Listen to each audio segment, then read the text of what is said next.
আল্লাহ রাব্বুল আলামিন হযরত জিবরাইল আমিনকে তৈরি করলো। তখন জিবরাইল আমিন জিজ্ঞাসা করলো, আল্লাহ আপনি কিসে বেশি খুশি হন? তখন আল্লাহ রাব্বুল আলামিন বলে, সিজদাতে। তখন জিবরাইল আমিন এক সিজদায় 30 বছর কেটে দিল। তখন আল্লাহ রাব্বুল আলামিন থেকে কোনো জবাব আসে না। ইয়া আল্লাহ, আমি আপনার সিজদা তো 30 বছর এক নাগাদ দিয়ে দিয়েছি, আপনি কি খুশি হন নাই? তখন আল্লাহ থেকে কোনো জবাব আসে না।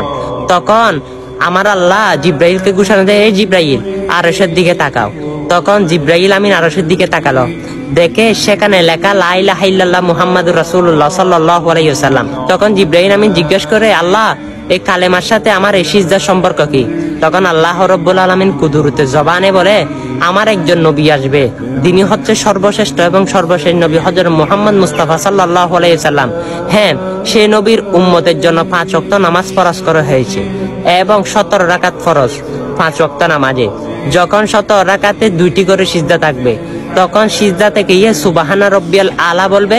তখন আমি আল্লাহ এই সুবহানা রব্বিয়াল আলার বিনিময়ে আমি তাদেরকে তোমার 30 বছরের সিজদা থেকে 40,000 গুণ বেশি সওয়াব দান করে দিব। সুবহানাল্লাহ, কেমন মাহবুব নবীর উম্মত হয়েছেন আপনি, কিন্তু সেই নবীকে আপনি গুরুত্ব দিচ্ছেন না, এত ভালোবাসতে পারতেছেন না। অবশ্যই এই ঘটনাটা সবার কানে কানে উন্মোচন করে দিবেন, দেখবেন অনেক মানুষ যদি হেদায়েত থাকে, আমার রসুলের এই সুন্দর ঘটনাটা শুনে, আল্লাহ এবং জিবরিলের ঘটনাটা শুনে হেদায়েতের রাস্তায় আসতে পারে। যদি হেদায়েতের রাস্তায় এসে যদি নামাজ ধরে যায়, খোদার কসম করে বলি আপনার জন্য জান্নাত ওয়াজিব হয়ে যায়। কেন আপনার কারণে হাজার হাজার মানুষ নামাজ ধরতে পারবে, আর আপনিও কিন্তু নেকির অংশীদার হবেন। ভিডিওটা অতি শীঘ্র শেয়ার করে দিবেন। আমিন।